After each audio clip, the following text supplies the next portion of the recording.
Hi friends, எல்லாருக்கும் வணக்கம். இன்றைக்கி நாம் பார்க்க போகிறது ஒரு புது விதமான சுய உருண்டை. எப்படி பார்க்கலான்னு வாங்க.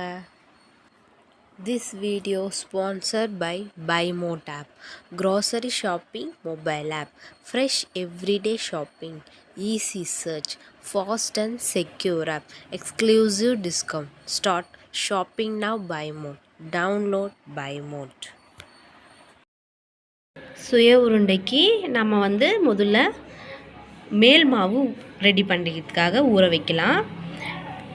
உளுத்தம்பருப்பு 3/4 கிளாஸ், ஒரு 100 உளுத்தம்பருப்பு எடுத்திருக்கேன்.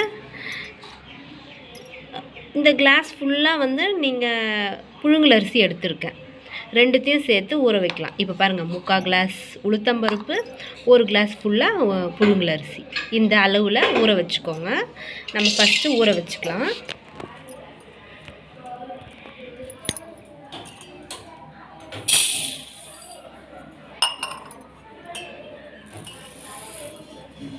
இது ஒரு 1 மணி நேரம் ஊறினா போதும்.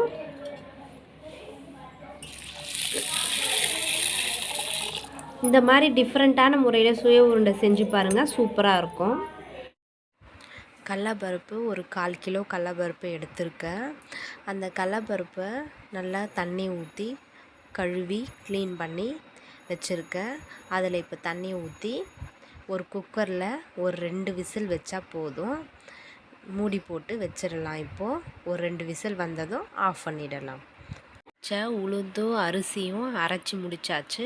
இதில் கொஞ்சம் உப்பு, கொஞ்சம் சோடா மாவு கலந்து எடுத்து வச்சுக்கலாம். கொஞ்சம் கல் மாதிரி கெட்டியாக இருக்கணும், அந்த அளவு தான் மாவு பார்த்து. வேக வச்சு எடுத்துக்கிட்ட கடலப்பருப்பை ஒரு மிக்ஸி ஜாரில் போட்டு ஒரு கொரன்னு அரைச்சிட்டு அதுலேயே வெல்லம், ஏலக்காய் சேர்த்து நம்ம அரைச்சி எடுத்து வச்சுக்கிறோம்.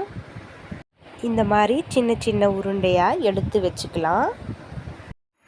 வெல்லம், கடலப்பருப்பு, ஏலக்காய், அதில் கொஞ்சம் உப்பு சேர்த்து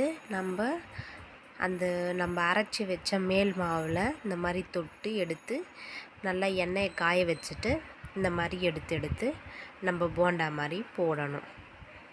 பாருங்கள், இந்த மாதிரி ரவுண்ட் பண்ணிவிட்டு அந்த மாவில் எடுத்து அப்படியே எண்ணெயில் போட்டுடலாம்.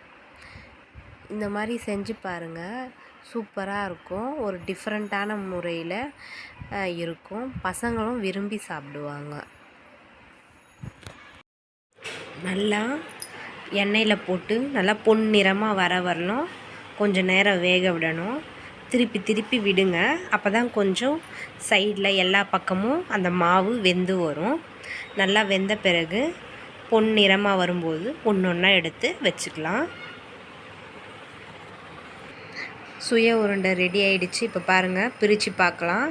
சூப்பராக பஞ்சு மாதிரி இருக்குது பாருங்கள். சூப்பர் டேஸ்ட்டாக இருக்கும். சுய உருண்டை ரெடி. Thank you friends.